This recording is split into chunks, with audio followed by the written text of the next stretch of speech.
the interviews themselves were never intended to be therapeutic. Your mother, your father, many people who did the interviews realized that a number of people actually felt better afterwards. And we tried to understand why.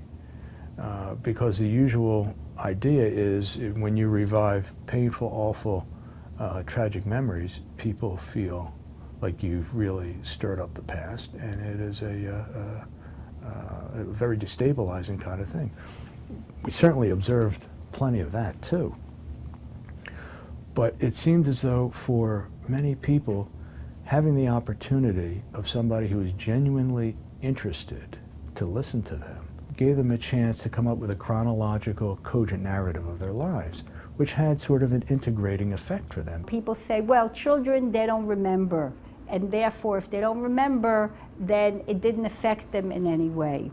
And it was Judith Kestenberg who said, they may not remember a sequential narrative of what it is that they experienced, but they remember things kinesthetically. Judith taught us the techniques of how, and they were easily absorbed by those of us who were doing the interviews, of how to go for early memories, how to ask the child survivor about fantasies, about sounds, smells, memories of any particular kind.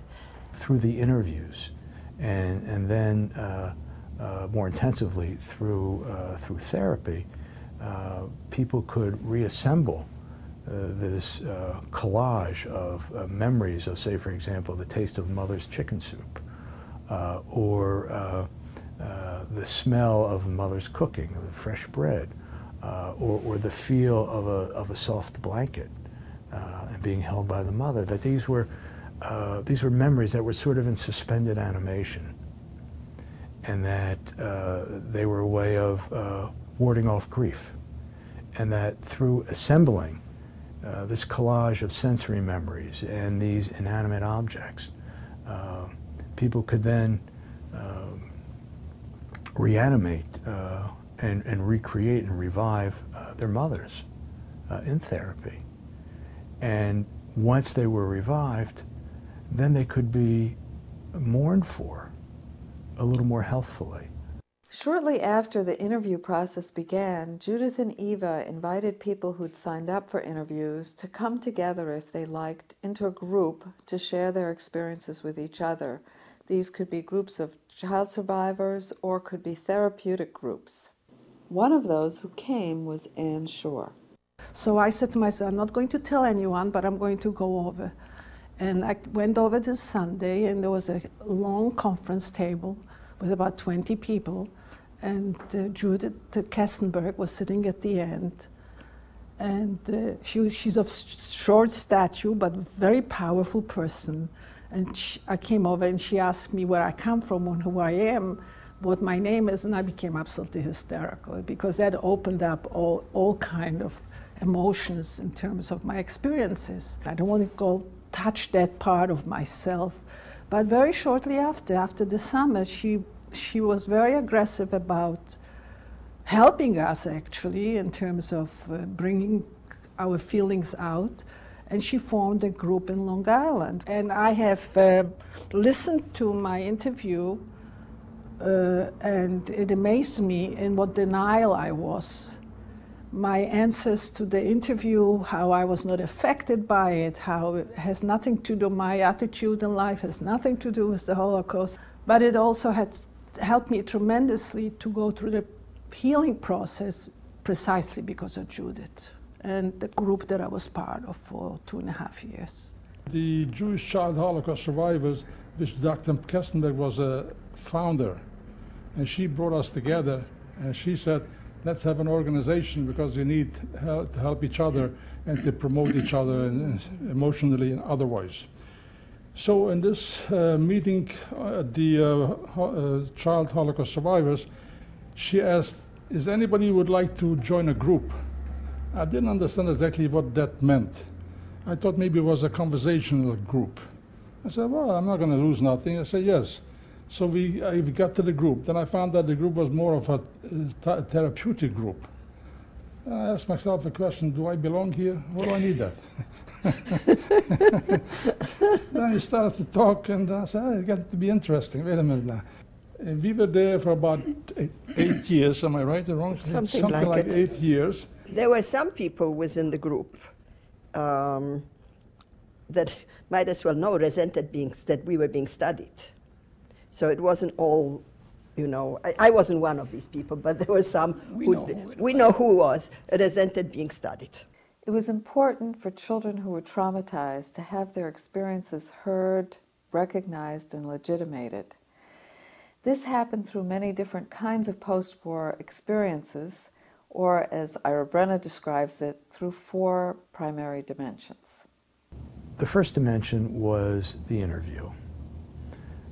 Second dimension was joining one of the groups. Many people either were in therapy beforehand or in therapy afterwards, and that's a totally individual thing. The importance of giving testimony and having it remembered and contributing to the whole body of Holocaust data was very, very important. Hopefully, knowledge gained in work with Holocaust child survivors can be used to help other children who have suffered persecution and other forms of traumatization. And I think one of the most important things your mother taught me about trauma and survivors is the importance of focusing on ego strength, of focusing on what it is in the survivor's makeup or drive for mastery or whatever to recover, to make a life for him or herself. What are the strengths? You know, we in the mental health field, especially in psychiatry or disease, were pathology oriented. That was the easy part. The hard part was really looking for the strengths in these people.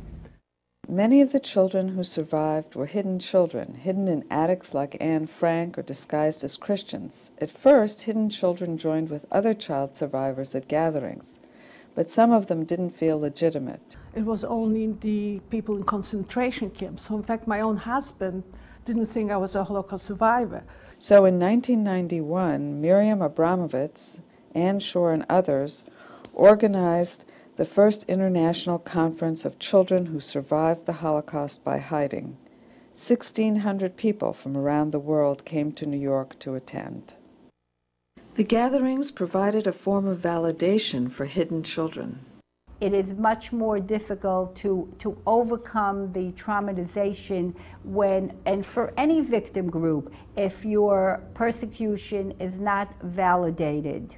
Milton Kestenberg was also very involved in getting Holocaust survivors reparations. Some form of reparation can be considered a 5th dimension of the healing process. My mother and father were 2 such people among many others. They were totally immersed in the Holocaust. It was their daytime work, it was their nighttime reading, it was their travel plans. And my mother seemed as if she was in a race, that she had to keep going and going to finish this before her time was up. As far as her determination and will are concerned, I was really fortunate in never getting on the wrong side of that. And it always seemed that Judith was aiming towards the prevention of problem-laden development that could follow from any disruptions. Intellectually, she was always on fire. Judith was direct and bold, and perhaps it took some time to learn that one could be direct and bold in return. In 1991, my father died, and my mother died in 1999. But the work that they did, that so many other people have done and contributed to, will be now preserved at Florida Atlantic University in their archives, so that others can learn about the impact that trauma has on children and ways to try to address this. That even when We cannot prevent an injustice. We must never fail to protest. We must never be silent in the face of prejudice and human suffering.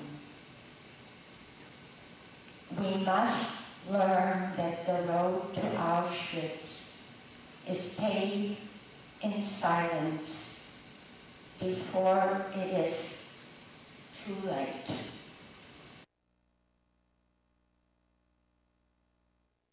And that's part of our raison d'être. We live to tell our story, which is very important.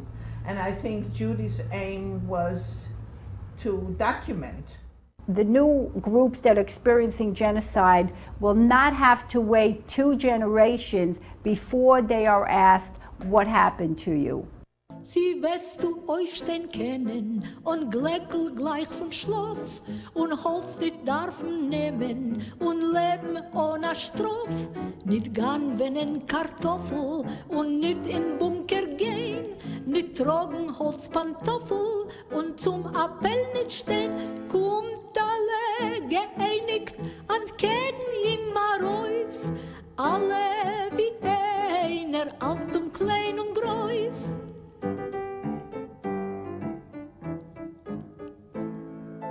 Und wenn's wird endlich geben, der Freiheitsglock a Klunk, dann wird das neue Leben von Alte machen jung. Wie will mir sich fühlen, mir schlafen auf der Frei, sie will mir noch kennen, leben auf das Nei, kommt alle geeinigt an gegen immer raus, alle wie einer alt